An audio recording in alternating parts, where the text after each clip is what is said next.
Хашаанда 5 мод тарийн аяны хүрээнд мод тариулах хүсэлтийн заавар.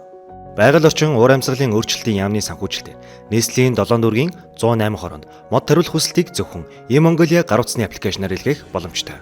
Та тус хүсэлтийг илгээхийн тулд e-Mongolia гар утасны аппликейшнаар нэвтэрч орсны дараа үйлчилгээ хаах хэсэгт мод тариулах гэж хайн үйлчилгээ авах товчийг дарна.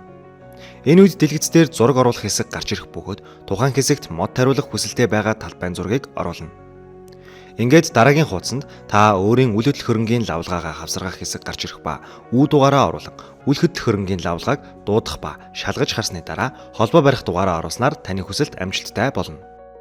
Мод сөөг суулгах хүсэл сонирхолтой хороо өрхүүдэд тавигдах шаардлага. Хүсэлт илгээх. Иргэний оршин суугах хаягийн мэдээлэл зөрүүгүй байх. 2-т тарьсан модыг шилжүүлэн суулгахгүй байх. 3-т мод тариулах талбайн зургийг оруулах. 4-т хүсэлт гаргагчийн хашаа газар нь өмжилсөн гэрчлэгээтэй байх. 5-т иргэн нэг удаа тус хүсэлтийг илгээх боломжтой. Төрийн үйлчлэгийг таны гарт цахимаар шидэж цагаа хэмнэе e-Mongolia.